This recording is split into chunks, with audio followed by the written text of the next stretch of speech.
We are at the Rebel Nell 5th Annual International Women's Day event honoring 80 years of Rosie the Riveter. So come inside, let's go take a look at what's going on and interview some One Girl Revolutions. I'm here with Amy Peterson. Number one, I'm with One Girl Revolution today. So yay, I'm filling in and we love a collaboration. Yes. Speaking of collaborations, Amy Peterson from Rebel Nell, tell me all about today's event. What are we doing today? It's really amazing. This is our 5th annual International Women's Day event.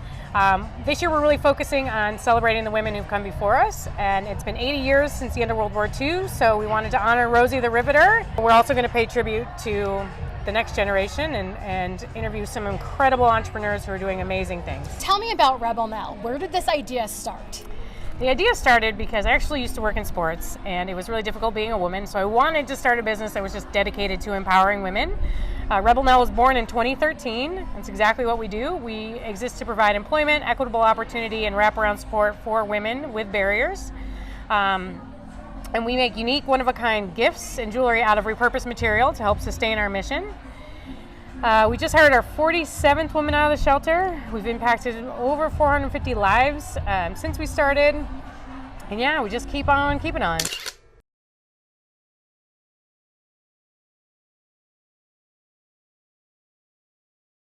My name is Delphine Clayton.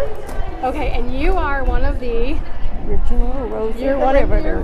Who is a One Girl Revolution in your life? Betty. Betty. Oh, Betty. Betty. That's very Betty. sweet. She's great.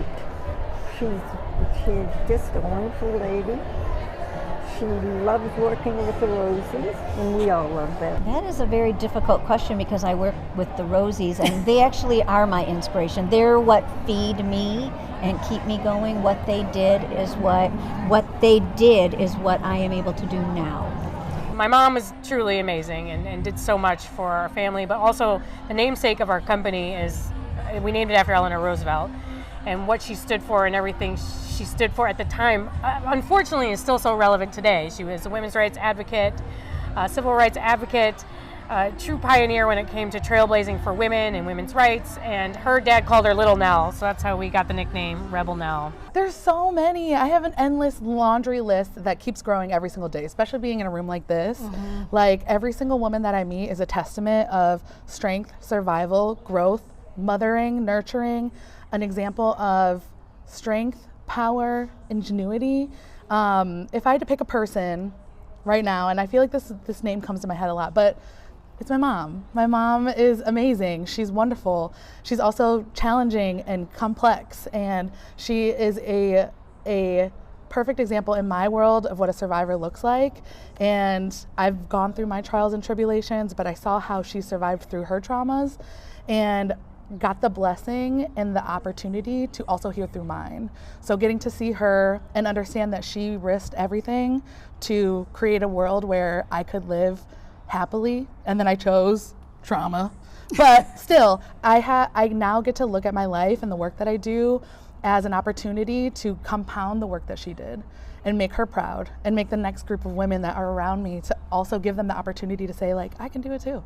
You know, my whole matriline, like all the women in my family, you know, I don't have to look far. I mean, there are women, of course, out in the world, you know, I guess celebrity that, you know, have done great things, but really the women. So I would say first and foremost my mother, who recently passed. She passed last year, but my mother was just such a trailblazer. I mean, her favorite color was orange. Like, she didn't do any of that pink stuff. Like, she was just such against the grain and did what she wanted. A Leo in every sense of the word. Right, and then also my sassy Sagittarius grandmother. So she graduated from a historically black college university called, at the time, Hampton Institute. But she left everyone and everything that was familiar to her in North Carolina. She was a tobacco picker. So she went from picking tobacco, braved, you know, going to school in Virginia, and then moved to New York where she met my grandfather. And she was maybe like 5'2", a $105 with wet clothes, and was afraid of nothing. So that's my one girl revolution. I'm gonna go with my mom. You know, she started her life over again 3 times, like completely over. in the worst way possible. And you know, she brought me to America with $100, 6 suitcases, and not being afraid to take a voyage for 8 months across the ocean going into unknown, right? And at that point I was a teenager, I didn't realize that, but when I became a mother, I understood what kind of guts it takes to do something That's like insane. that. It's beautifully crazy. Yeah, But it's she just- believed. yeah. She believed in the future. She's just, you know, she's turning 80 this year. She's like still a locomotive, right? She's just unstoppable, right? Like if something is in her mind, she's just gonna go and do this, right? And she really gave me that power, that internal power, that I can do anything. She gave me my unequivocal self-belief. That's why I achieved all of the things I ever achieved in my life. My grandmother, who just turned 103, who is a total badass, right? She is my personal example of living life through grace. She's seen so much at 103, born 1922. So we just celebrated her birthday, and she is freaking amazing. She's vibrant, she's graceful, and she's everything that I've ever embodied to be. So yes, she is my Rosie the Riveter and everything. If you could leave women and girls around the world with one message, Just what keep would it swimming. be? Just that is my mantra. I quote the legendary Dory all the time because I just think it's important to just, you're going to get through it no matter what, and you know, it's the little strokes that make up the distance. So yeah, just keep swimming. Be magic. Be magic. Magic is real. It's within you. You don't need anybody's advice, anybody's recommendation, anybody's resources. Everything that you want to do exists in you. And you have to show up for yourself. You have to show up for yourself enough and believe in your magic enough to let it out in the world. So believe in magic. It is real. Magic is real. You just have to let it out. We get the opportunity to try again and show up for ourselves. And that magic piece, like it's not easy to show up in ears and wings. But if I don't do it, then she won't. And if I don't do it, you won't. And if I don't do it, and if I don't do it for me, I won't. So I have to take the risk every single day to be like, yeah, I'm fucking magical. And I get to grow my wings and I get to stretch them out. And so do you. Whatever your wings look like, are not gonna look like mine, but magic is real. And it's in the expression of being yourself. Just be audacious. You'll never be prepared enough. It'll never ever be perfect, but do it anyway. Again, whatever your that soul urge to do it. And I just believe that once you kind of jump, you'll either have a parachute, and if you don't have a parachute, grow wings. Yeah, if you don't have a parachute, grow wings. That is so beautiful. Just be yourself. Be your authentic self. It doesn't matter what anybody says. You don't owe shit to anyone. Because literally, be who you want to be, what makes you happy, not what your parents want for you, your relatives, people at work, your friends. Forget about that. Like, take time to understand what it is that truly, really makes you happy. I would say just be a rebel, step outside your comfort zone, and don't be afraid to do things that are passionate to you. To every woman and girl that is tuning in to the One Girl Revolution, my motto for life is to thine own self be true. It's the answer to everything. To thy own self be true. Be your own person. That's about it. Be your own person. Stay out of mischief. Just keep going. Don't give up. Do what you want to do, but make sure it's legal. You know the Rosie the Riveter song? I do. Where they say, Rosie, Rosie, brrr, the riveter. can you give me a Rosie the Riveter. My name is Amanda Sweet. I am the creative fairy godmother, and I help people get fly, make friends, and save the world through community. Those are a lot of words. What does that mean? It means a lot of things. I love to host events. One of the main events that I host is the Revamp Clothing Swap Festival. So imagine 700 of your best friends all clear out their closet.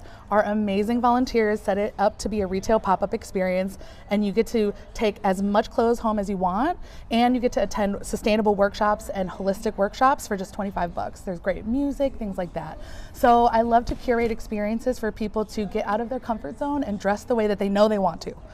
and is of course beautiful. make friends. That's super important. Where did it come from? Where did this idea come from? So I've gone to many a clothing swap. I used to do them in my house with my friends, and I moved to Texas for a little while, and I didn't know anybody, and I was like, well, I just kept going home and thrifting in Detroit because the fashion here is like everything. Yes. So I would come home and I would mail myself stuff back to Texas, and my boyfriend at the time, now my husband, was like, are you okay? Do you have a problem? It was like FedEx boxes, like the size of both of us, like stacked on top of each other, of clothes thrifted. And I needed to get rid of them, but I didn't have any friends to swap with. So I threw an event together. 5 people showed up. I got 45 bagels. So everybody went home with a care package of bagels and cream cheese and clothes. And then I did another one, and 20 people showed up, and we did another, and they just kept growing. And our last clothing swap, we had over 600 guests. We had over 75 volunteers, and in the last year and a half, we've donated over 30,000 pounds of clothing back to nonprofits right here in Detroit. That is amazing. Talk to me about that a little bit, because Yes. I'm in the beginning stages, I'm in the baby stages Yeah. of creating events. And I know that the hardest thing is like, maybe some people won't come. Or, Yes. You know what I mean? And so you still do the thing. Yes. Talk to me about that, and still having the courage to do the thing. I think people get so focused on who doesn't come when they really should be focusing on who does. So you throw an event and one person shows up, that is not a failure. You showed up for yourself, and that other person showed up for you. And the joy of doing events and doing multiple events is that if you do the same thing again, that one person that showed up is going to invite 2 friends. And then it's just going to compound on top of each other. But you need a community to do that. I definitely wanted to give up a lot, but I had people that believed in me, the work that I was doing, they were willing to help. So you have to, 1, be willing to trust your vision, 2, be willing to quote unquote fail, but failure is an act of trying, and lean in and love on the people that do show up, because there's always somebody. I'm Ber-Henda Williams. I'm a soul coach. It's one of the roles, but I'm here in the capacity as a poet. I'm also a podcaster, Soul of a Lead Her, for She Who Lives and Works from the Soul, and I'm also launching a talk show. So in April, I'll be doing a live studio audience at Bamboo Royal Oak, the Ber-Henda Williams show. Yes. Oh my gosh, congratulations. Thank you. It's huge Thank you. because Thank when you. we start to put value in our content, That's right. and then we up level and we spend more money, it's scary. It's Can scary be, at first yeah. because we're taking a risk. We're taking a risk. Talk to me about taking risks in life. You know, I think for me it's a matter of faith. I hear the calling of my soul, and I've noticed that when I ignore it, it gets louder and louder to where I can't ignore it, and I'm almost pushed into a particular direction. So I said, this way, let me do it the easy way versus the hard way, because I feel like Spirit is like, okay, we can do this 1 or 2 ways. We can do this easy way, or we can do it the hard way. So I would much prefer to do it the easy way. But I think it's just time. I mean, we need to amplify voices. I think change happens through conversation. And I definitely think that major change comes through when feminine collectives come together. That's when we see big societal, communal shifts. Talk to me about that, because I think a lot of women, I'm one of them, it took me 2 years. I was a producer for so many years. I worked in TV, I worked with Barbara Walters, The View, all these things. Wonderful, wonderful, amazing. But then stepping in front of the camera, I literally, like my throat chakra was Closed so up, blocked. It yeah. was so weird because I was told by so long by men that nobody likes your voice, you're behind the scenes for a reason, nobody wants to hear what you have to say. So it's a lot of trauma to Yeah. sort of get over. Yeah. Talk to me about how women can help sort of understand they do have a voice. Their story really does matter. Absolutely. Well, again, the feminine incubates life. So the very beginning of existence were the words, let there be. So voice is what activated the cosmos. So inside of us is also that divinity that's activated and living and breathing and has its being in us. So I really want women to understand that you're part of the divine process. You're part of the orchestration. And if your soul is rumbling and there's something that you feel really urged to do, like stepping in front of the camera or starting that career pathway, going back to school, whatever that restart or up leveling is, do it. And your voice will eventually follow, even if it trembles at first, because it's not going to be perfect. It's not, it's right. It's not going to be perfect. And I think that's the other thing, first and foremost, that as women, we have to divorce ourselves from perfection. I feel a lot of that is all like steeped up and caked up in white supremacist delusion, which we get patriarchy, which we get all the isms and schisms. So if a mediocre white man has the audacity, I want you to go 3 times braver, because I can guarantee you're already more prepared. far more researched, far more researched and capable. So your voice is a muscle. I feel like just like the heart, our voice is a muscle. And the more and more we exercise it, we're also the key to liberation for each other. Who am I and what am I most known for? Okay, sure. Jenny Fedorovich, what am I most known for? So I'm a storyteller. That's what I'm most known for. My mission in life is to help people become better versions of themselves through storytelling. So I make film and television, I DJ, I speak, I write. So any way that I can accomplish my mission, that's what I do. That's beautiful. So my whole background is storytelling. I used to work with Barbara Walters. I used to work on The View. I learned how to interview and ask questions from her, which is amazing. And everything, it was incredible. Literally, it was incredible. And so everything that I do now is helping people tell their stories. And I think a lot of times, especially women, have a really hard time with just telling their story. Like a lot of times they'll say like, it's not important enough, or I have nothing to say. What do you say to those women that just are so used to not using their voices? Yeah, it's amazing. So I made a project called Girls Gone Vinyl, where I went around and I interviewed female DJs. And what I learned is that the mediocre guy will get up there and talk about himself and make himself get on a pedestal. And the most successful, beautiful, wonderful woman who is so amazing at what she does will always be like, no, I don't deserve this. It's just a thing that women do. It is awful. Women, stop doing that, okay? You are all amazing. You deserve to be heard. Every story is beautiful. They just need to talk about themselves. I don't know. I think we're so conditioned to think that we don't deserve these things, or it's not important enough, like you said, or is it really that good? Am I really that special? Yes, you are that special. Yes, exactly. And I think we're in this space right now in time where you don't have to like have a project greenlit by Netflix or HBO, right? 100%. You can literally just talk to a camera and tell your story, and it's 100%. just as important. It doesn't need to be backed by some huge distribution company. We need to just tell more of our stories, face to camera, and tell people what's going on. Yeah.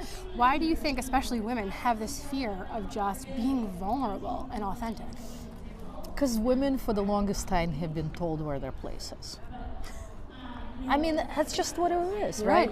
Culturally, in the society, when women were raised, their place was not to get up there and use their voice and to speak about all of the amazing things that they're accomplishing.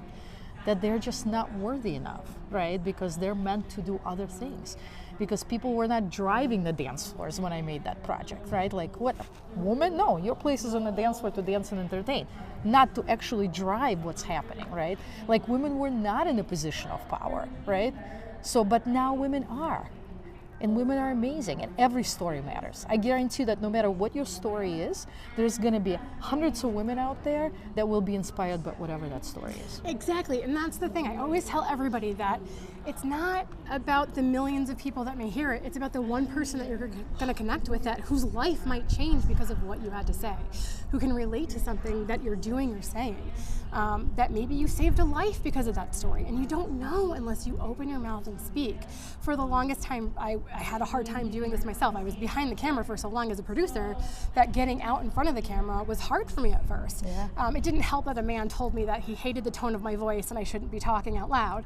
That took me a hot minute to get over. Yeah, so don't internalize these words, right? Like, I mean, in that project particularly, I've been in a lot of male-dominated industries, right? I have a tech company now, film and television, you know how that goes, right? But the reason why I made that project is because every woman that was DJing got told you're pretty good for a girl, as if we were DJing with body parts, right? Like, am I DJing with my breasts? I don't think so, right? I'm using the same tools as any man is using, right?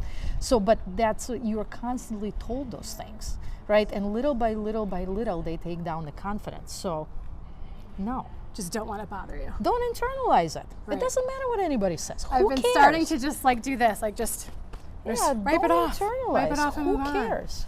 Well, also women in music, I truly feel like we hear music differently than men do. Same thing when I edit, and you're in film, so when you edit, I edit like it's music. I can feel the pattern of the words. You know, first editors were women, because it took a lot of patience. So think about to slice all those cuts. To slice all those cuts. So all of the first editors in the business were women, because they had the patience.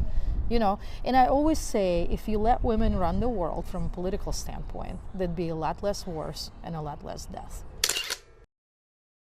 I am Stephanie Riley, and I own Rebel Strength and Fitness. That's amazing. Where are you guys based? 14 DeQuinder in Warren. Okay, why fitness? Why did we even get into this world of fitness? You know what? I actually had my own transformation journey. So, you know, I grew up overweight, trying diet after diet, and then finally found a group fitness gym of my own, got into strength training, learning how to eat properly, learned to fall in love with my body and the routine, and I just was passionate about it. And people started reaching out for me for help, and I started getting people results, and I'm like, this is where I need to be. So tell me what the mindset shift was. I just interviewed somebody who I used to work in radio. He was over 400 pounds. And I was like, well, what was the thing? And he's like, I just did the thing the 100th time. And he's like, I realized it wasn't a diet, it was a lifestyle change. Yeah. And it was just little incremental choices. Yeah. So it was like making those small choices. I think we think of like all the pounds you have to lose. Yep. And instead, when you micro niche it down Yeah. to like, what am I going to eat now? Yes. What choice am I going to make now? Yeah. What was the mindset shift Yeah. for you that actually was like, oh, I can do this? Yes, and I will tell you, like, after helping hundreds of people lose weight and get into a healthy routine, I have found that most people that are struggling with their health, whether it's weight loss or just getting healthy in general, are not doing one or more of the basics consistently. And the basics are getting movement in daily, so, you know, hitting the gym, walking, drinking enough water, prioritizing, you know, whole foods in their diet, managing their stress. And so most people are not doing one or more of those consistently. And if you do those consistently, those daily habits, then that will make a compound effect and create a healthy lifestyle. But for me, the mindset shift was, I just think the old diet culture, you know, us of just doing a bunch of cardio and like slashing all of our calories and trying diet after diet, like Weight Watchers and Slim Fast, and those aren't sustainable habits. And so it took me learning from somebody to understand, no, you need to be strength training, you need to be moving your body daily, you need to, you know, enjoy your foods, prioritize, you know, whole foods. Once I changed those things up, those habits, that's what made a big impact. So just the old diet culture ways are gone, and it is about building sustainable, healthy habits that are daily. I'm Felicia Hatcher Taylor, and I am from Detroit. I'm a native Detroiter, and I am a youth advocate, small business entrepreneur, and just doing all things advocate for women to be the best and highest that they can ever possibly be. Why do you feel like women have such a hard time with that concept? That a lot of us stay in our small boxes. It's so funny you said, because it's identity. It's identity. It's who we believe that we really are and what we can do. And so and it's so funny you said that.